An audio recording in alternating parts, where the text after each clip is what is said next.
Hey guys, welcome back to another episode of Disruptive Minds. Today, I'm really excited to be joined by Luke Kassidy, who is an expert in the 3PL space, helping brands save money and grow.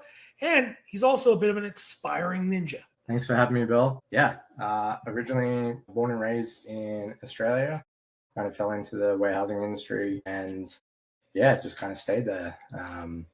Been there over a decade now and learned all the ins and outs of what it takes to run a warehouse, what brands struggle with, and really just started trying to help as many people as I can.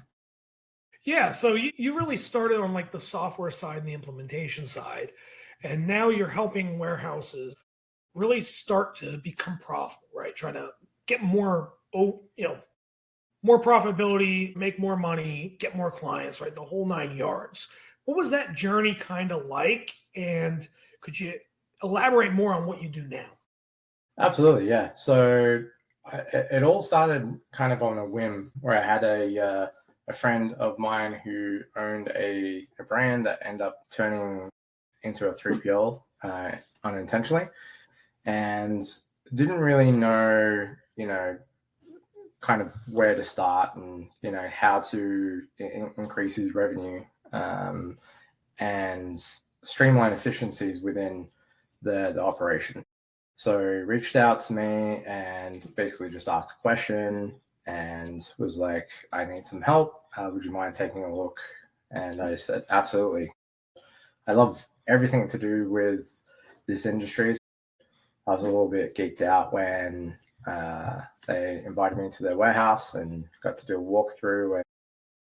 And I found that this is a kind of common problem in the industry a lot of the times. And we see that in terms of a lot of the 3PLs that or brands I'm talking to are struggling to find the right partners. Yeah, so what would you say is usually one of the larger challenges you see when you're out there talking to 3PLs? What are they facing in terms of things holding them back from their own success?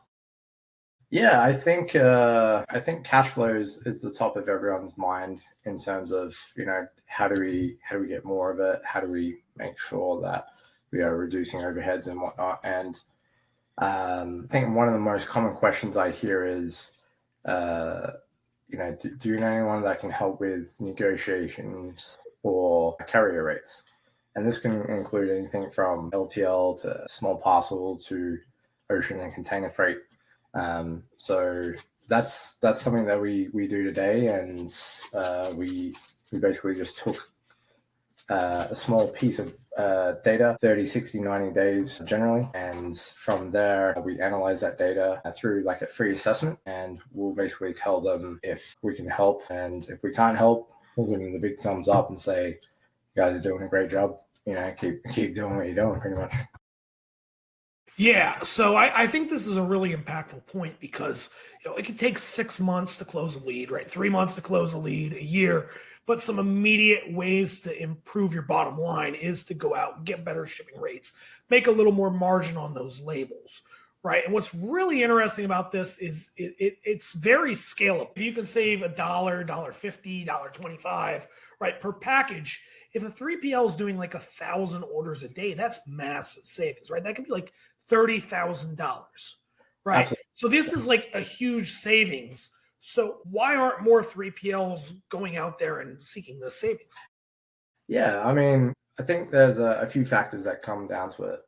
In order to kind of take advantage of that, making sure that they have a sufficient line of credit so that they can basically negotiate their own rates to the carriers. And it can seem like a quite daunting task in terms of like who to talk to, whether they're getting a good deal, whether they're getting a bad deal, but also just the, figuring out how much additional income that they need to essentially front those shipping costs before they bill their customers. So you see a lot of it around credit with 3PLs. Yeah, I would say credit, and then also just understanding who really to talk to or where to start.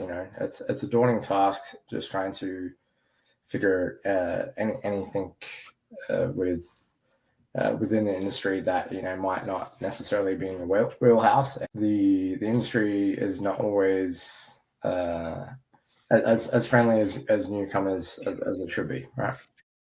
Yeah, one of the things I see a lot of times with shipping, right, and negotiating your shipping rates is a lot of people overlook surcharges and the impact that surcharges have on their overall shipping rates, especially in the parcel department, right?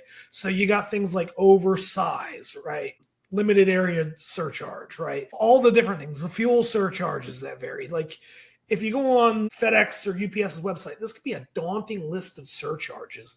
And Yep. I think a lot of people are not even aware of what surcharges they have that they're responsible for and what those rates are, or if they could get a discount on some of those rates. Yeah, and uh, another fact is a lot of the times that we overlook the fact that these particular carriers can make mistakes as well, which happens all the time. So we could be getting charged for a lot of services that aren't necessarily within the realm of what they should be.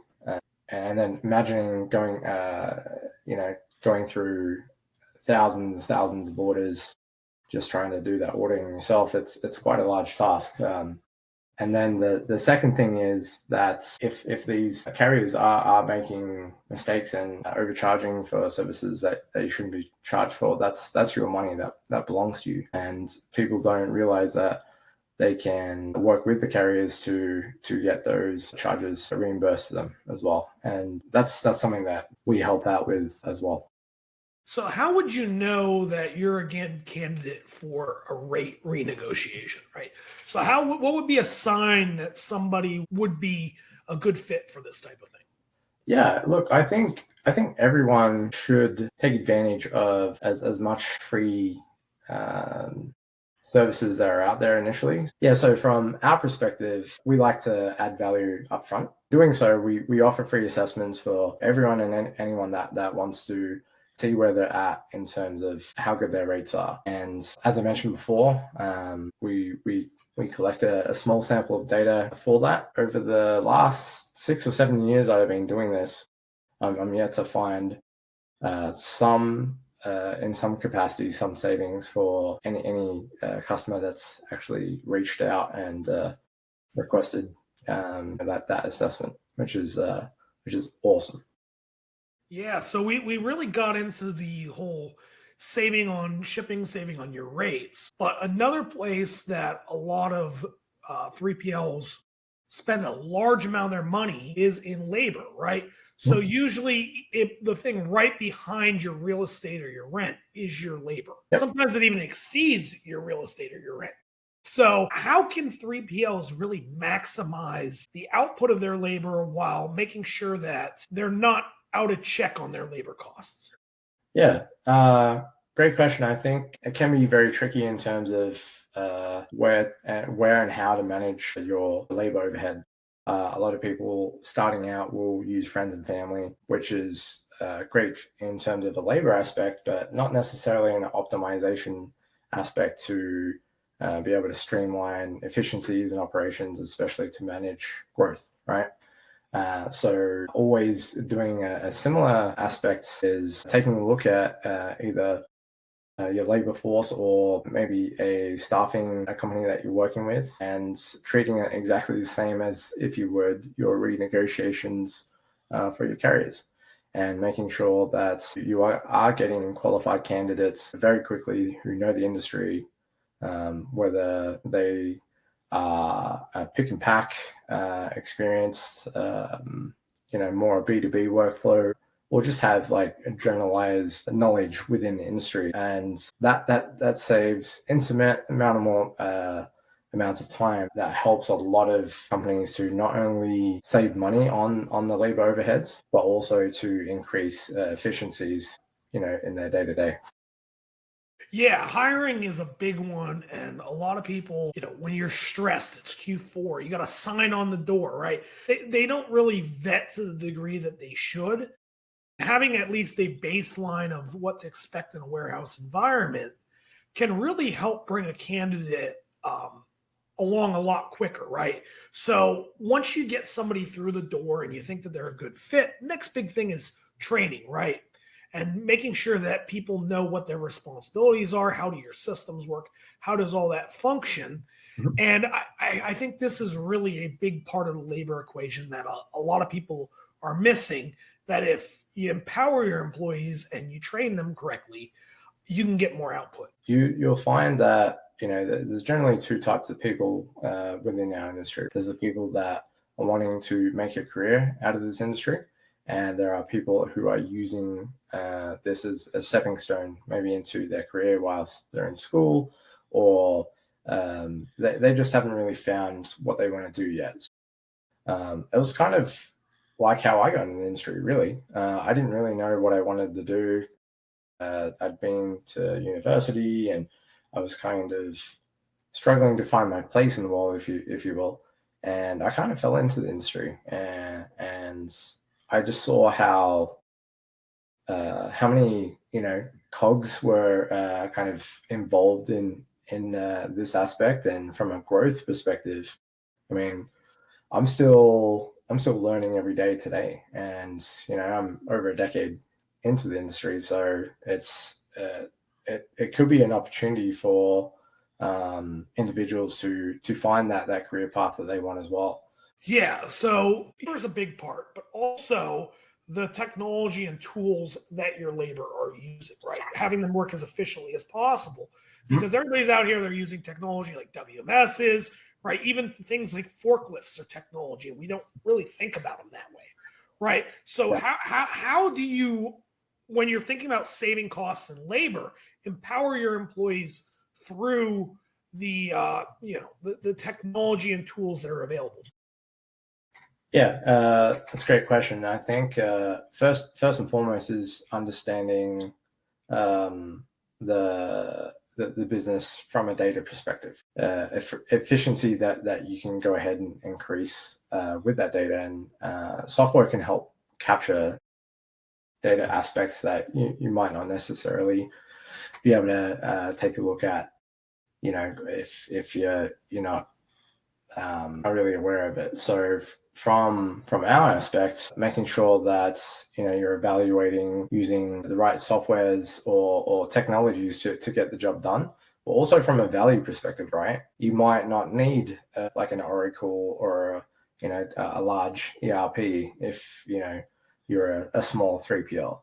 You might want to start with something a little bit more, I guess less customizable, less involved. But a lot of the times, we tend to, in the evaluation process, get kind of finessed by, really good salespeople that'll either say that the system can do this and do that, and it's not at all what you had initially envisioned. So yeah, it's important to just understand when and what different types of software that you should add in terms of what the business needs and at what stage it needs it at. Yeah, so that's a really interesting point, is the idea that you get something that fits your needs, not necessarily something that's big and bloated and more than what you can handle, right? So like I like to think about like the Nikon Coolpix, right? So Nikon Coolpix was like the biggest thing in the late 90s, early 2000s. Sure. My dad had one, and it was supposed to be the camera of the everyman, right? It had like three settings and that was it. But at the time, digital cameras were just catching on. It was just like the first time you had one in your house, right? And everyone was used to the old film cameras. Sure. So the idea that Nikon made a camera with almost no features, just the bare bones, everybody in the industry was like, that's not going to succeed.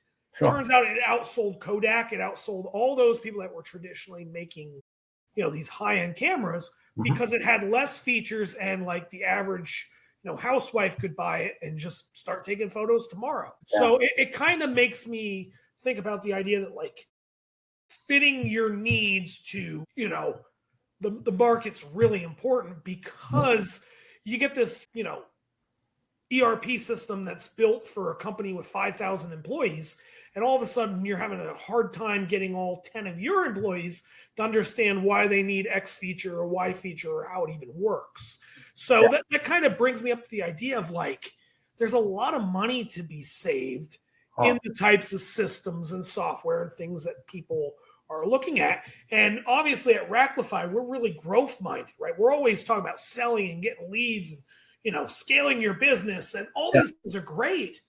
But there's a lot of opportunities for 3PLs to reconsider their software stack, reconsider their service providers, reconsider even the guys selling boxes, right? Different ways they can save money now, which will improve that bottom line. So, what are some of the common ways you see 3PLs reducing costs to improve their bottom lines? Yeah, I think you may touch on some really good points, and people are always looking for the next big thing or something that sounds sexy, right? But from my aspect, people sometimes have blinders on for the everyday aspects, which you mentioned, like your consumables, for example. How many vendors do you have from a consumable standpoint? Are you storing your consumables at your facility? These are all ways that we can look at really quickly reducing them, and also adding to your Rolodex vendors to make sure that if today your vendor A is your best price, we want to make sure that vendor A is our best price for the next 2, 3, 4, 5 years. To keep them honest, it's good to have relationships with lots of different vendors in those aspects. So consumables is a huge thing and a huge oversight that a lot of companies have in terms of, from storage costs that they could be utilizing to store the goods there.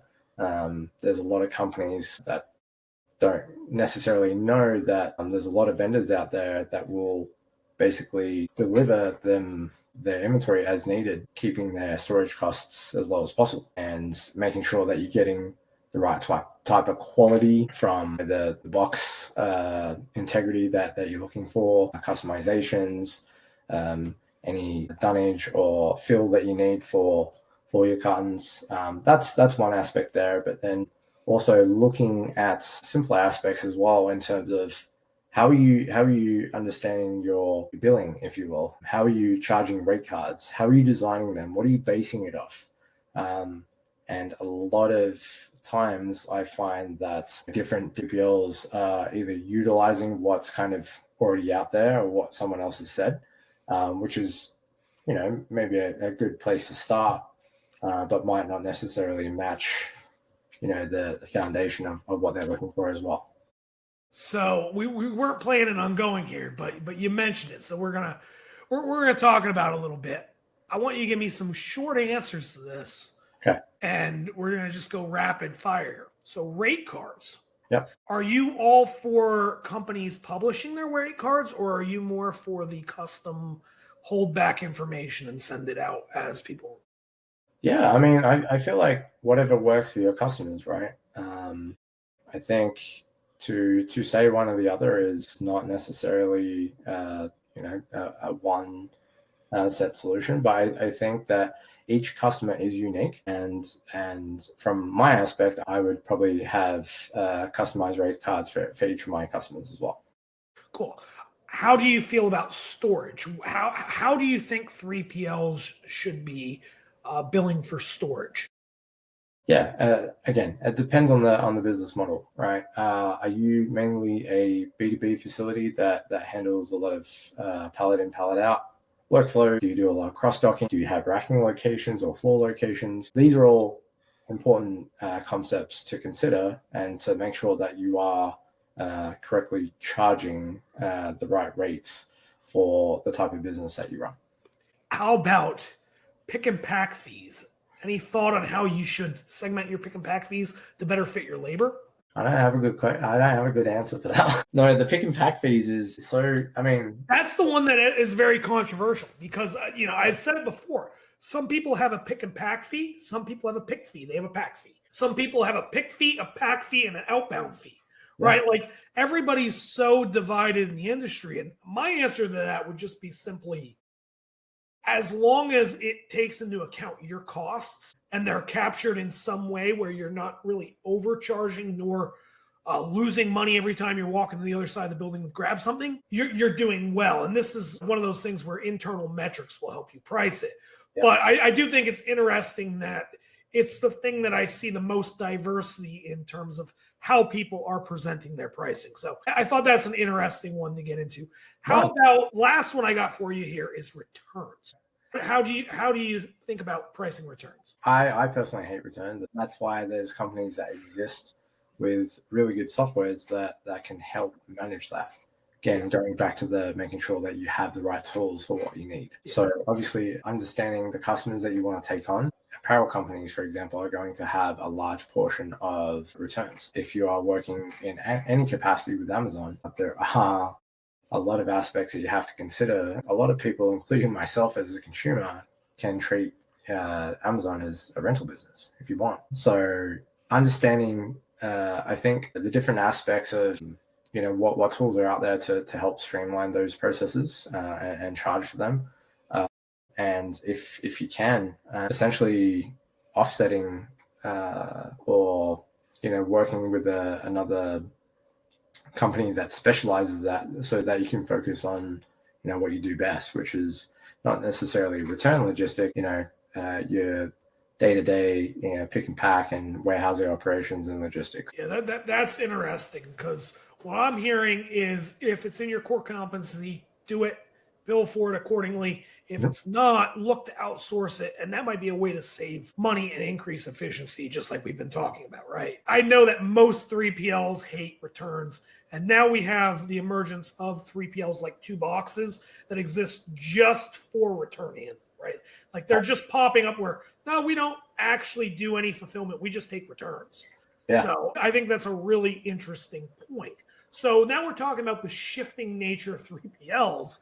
Let's talk about the shifting nature of our geopolitical state, right? All sort of things going on with tariffs, threats of tariffs. We have the, that thing in Mexico where they just stopped allowing the pass through, right, over the border. Right. So the geopolitical state is really changing, and you see a lot of people changing where they're sourcing their goods, how they're sourcing their goods, where they're bringing their goods in. And how do you see this as like affecting the landscape of 3PL logistics, and how people could take it from, something that they might have some fear for, but turn that into something that could actually save them or make them more money? Yeah. I think it's a massive opportunity for companies to be able to be different, right? Because what's going to happen, companies aren't going to necessarily move their manufacturing facilities. They're just going to increase the cost onto their consumers. And if everyone's going to do that, then look at alternative ways where you can find the same quality of product or better and keep those costs low and absolutely blow your competitors out of the water. Whenever there is big changes, I try to look the opposite direction that everyone else is looking, because when there's big shifts in the market due to whatever event that's happened, we need to be making sure that we're looking for alternative options to be unique and to set ourselves apart in the industry. And again, that can be a daunting task where you don't even know where to start.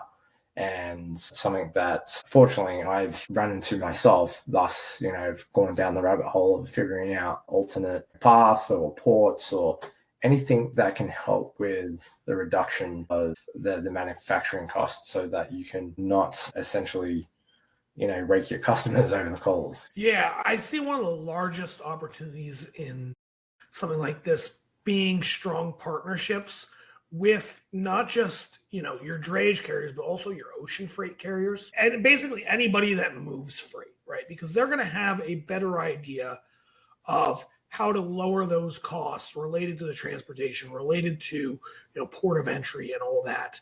A lot of different than a lot of 3PLs or merchants will have. The other thing that I don't know if you have a lot of experience with, Luke, but I'm seeing a large number of 3PLs going the direction of getting bonded. Could you talk a little bit about this bonding trend and why 3PLs are doing it and why it's such a big opportunity now with tariffs? Yeah, I mean, there's a lot that goes into like a bonded warehouse, and there's a lot of I guess red tape that's surrounded around it. But there are a huge opportunities to be able to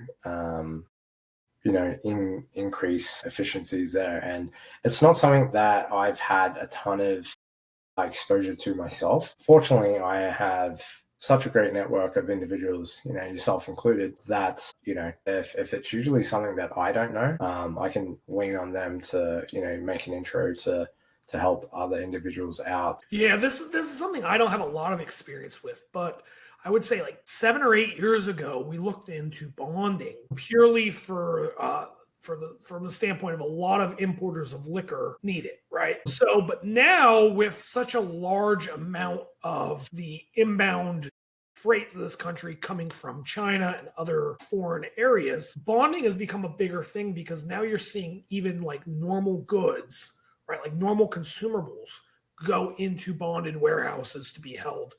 So that way the tariffs and taxes and all that can be handled at a later date.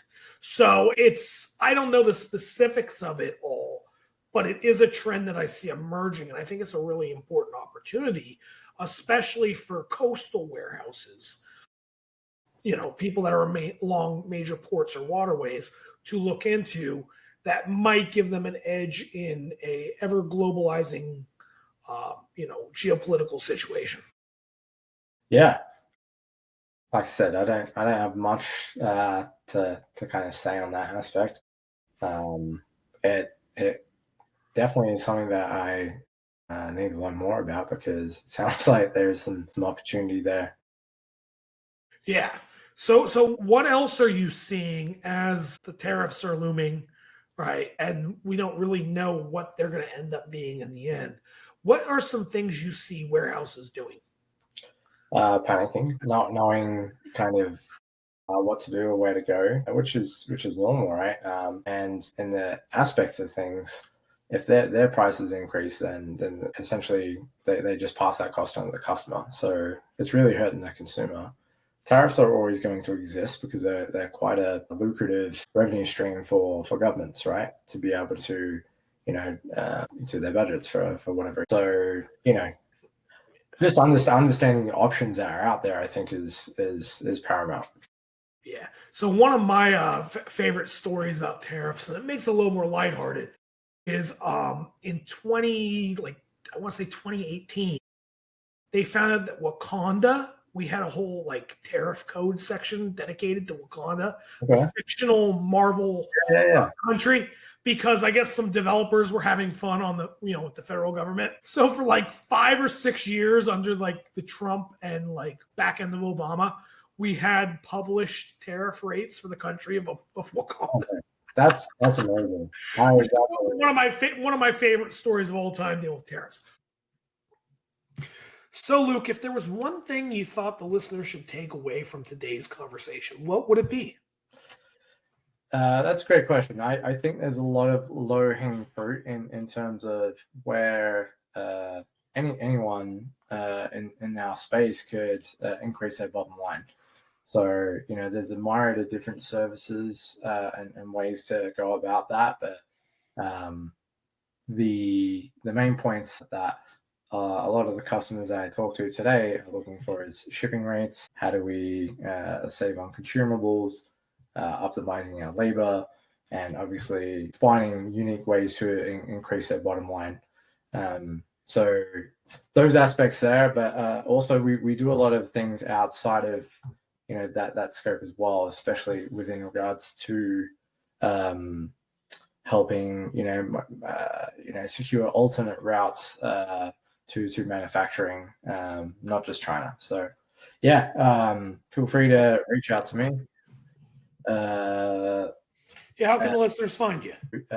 People can reach me at nimbuscoast@gmail.com. That's NINBUS and then coast@gmail.com. However is easier for them, whether they want to reach out via that or on LinkedIn. Also happy to jump on a call at any time. Awesome. Well, it was great having you, Luke. I'm sure, somebody's going to take something away from this.